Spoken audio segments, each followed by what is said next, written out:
Joined by EMS lawyer extraordinaire Matt Streger here at the North Carolina EMS conference. What are you talking about, Matt?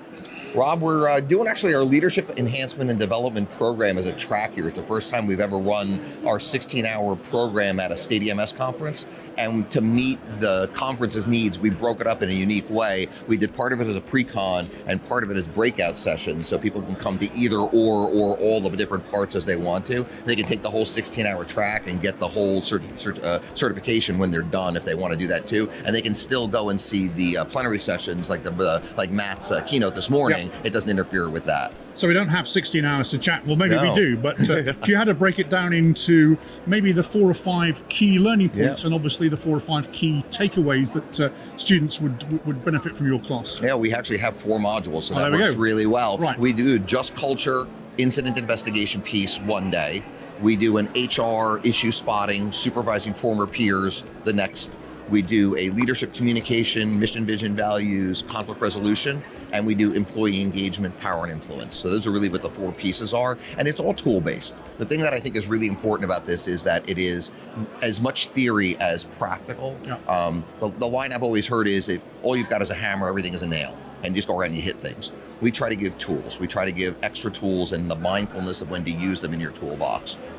So last year's EMS 1 survey came out, War Paramedics 1. Leadership got I'm going to be quite rude here, got a hell of a kick in. Yes. Right, obviously we need to focus and pay attention to development of leadership and development of leaders.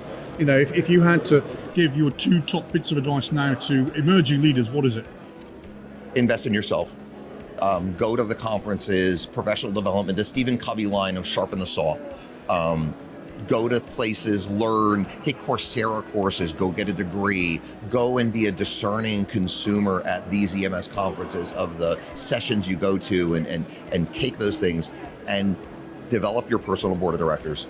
Honestly, it's a Ray Barishansky line. I'm going to give him the shout out here while we're on video, but he's the one who coined that phrase, and I use it in every one of my programs. The people that are successful have surrounded themselves with people who give them hard advice, people who are their sounding boards, their moral compass, their crisis managers, their emotionally intelligent people who they can bounce things off of before they make a decision, because sometimes it's hard to unring those bells, and having that in advance, I think, is the hallmark of the good leader. That's, to me, one of the things that we teach in this class, that I teach in my class especially, it's in one of my modules, that people come afterwards and they're like, that's my take home. That's, I think, what people's take home should be. Excellent. Matt Streger, I'm sure we'll hear from you again soon. Thanks very much. Thank you, sir. Appreciate the time.